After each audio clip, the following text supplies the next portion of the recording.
We're with Steve Marley, who's the fixed operation manager at Thorobred Chevrolet in Chandler, Arizona. And Steve, thank you for your time. Great group of students you have working here. And just to get the little interview started, you were the original chairman of our advisory board at East Valley Institute of Technology. In 2001. 2001, that's a lot. And as I recall, you stayed chairman for a couple of years, did you not? I was chairman for a couple of years and then co-chaired for a couple of years. That's right. So what did you feel would really drove that process to help the school? What were your thoughts? Something you needed to do, community service, shortage of technicians? Why did you volunteer to do that? Well, there was a variety of reasons. Shortage of technicians, one. Being a former vocational education student, that's what they used to call it back in my day. I graduated from Phoenix Union in 1971 and won the Ford Tool Award.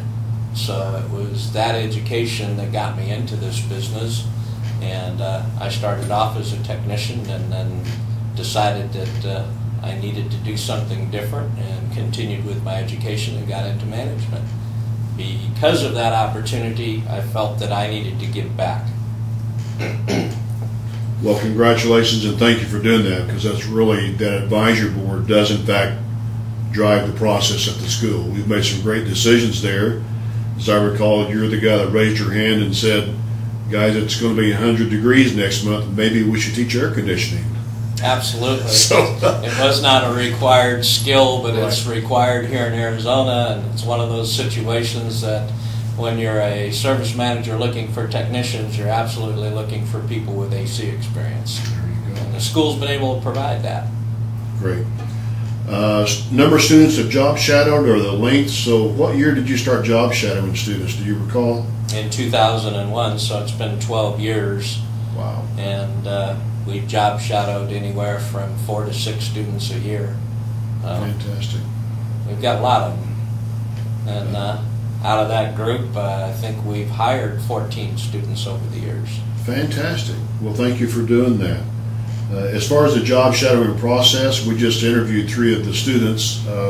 What did you see as the best way to do that process in the store? I mean, I know you're doing more than just the technician part of it.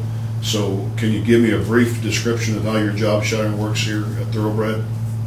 As far as the job shadow, we try to move them. They're here for 2.5 to 3 hours. We try to move them to 3 different locations with 3 different technicians per day. Once we get them through all areas of the shop, let's just say, for instance, we put one in our trim department, trim and electrical. We'll put one in our engine performance and drivability department. We'll put one in our heavy line transmission department and one in our front end department. And after 2 days, we know pretty well where they excel or where they like.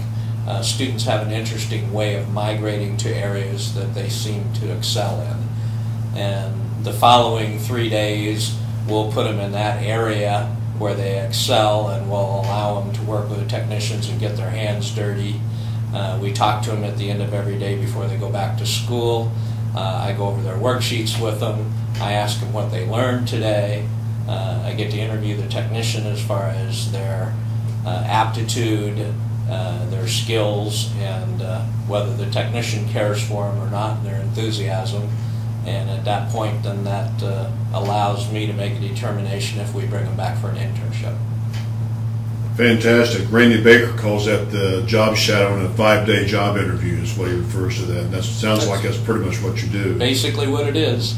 How would you compare the job shadowed students to just hiring someone off the street, a non-certified school, if you will? Tremendous difference, and even when you get into other certified schools, I'm finding that the EVET students excel. So it's not just somebody off the street. We've seen people from other education programs that aren't near as sharp as the people that we get from EVET. Fantastic. Glad to hear that.